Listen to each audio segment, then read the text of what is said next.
Me I am More गेल्या काही दिवसांपासून परमपूज्य डॉक्टर बाबासाहेब आंबेडकर यांच्या पुतळ्यासंदर्भात तो पुतळा उल्हासनगरला एका स्मशानभूमीत उभारल्यामुळे लोकांमध्ये असंतोष निर्माण झालेला आहे. आणि त्यावेळेस ज्यांनी कोणी उभारला असेल त्यांनी भावनेच्या भरात तो पुतळा उभारला असेल सांगता येत नाही.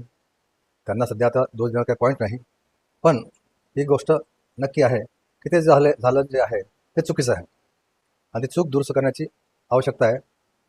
मला वाटतं शासनाने राष्ट्रीय पुरुषांचे पुतळे उभारण्याच्या संदर्भात शासन निर्णय काढलेला आहे आणि त्यासाठी काही अटी शर्ती दिलेल्या आहेत.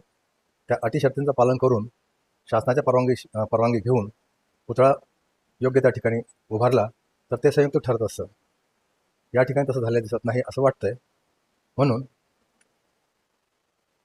समाजातील काही प्रतिष्ठित नागरिक, काही प्रतिष्ठित व्यक्ती काही उपोषणा बसू पाहत आहेत, काही आंदोलन करू पाहत आहेत. तर ही दिशा बरोबर होणार नाही. शासनाने या संदर्भात पुढाकार घ्यावा आणि पुतळ्याला सन्मानपूर्वक तेथून हलवावं स्मशानभूमीतून. कारण स्मशानभूमी ही राष्ट्रीय पुरुष यांना बसवण्याची जागा नाही. तर ते हलवण्याची व्यवस्था करावी आणि शासनाची नियमानुसार परवानगी घेतल्यानंतरच त्या पुतळ्याला योग्य त्या ठिकाणी पुनर्स्थापना करण्याची व्यवस्था करावी असं मला वाटतं.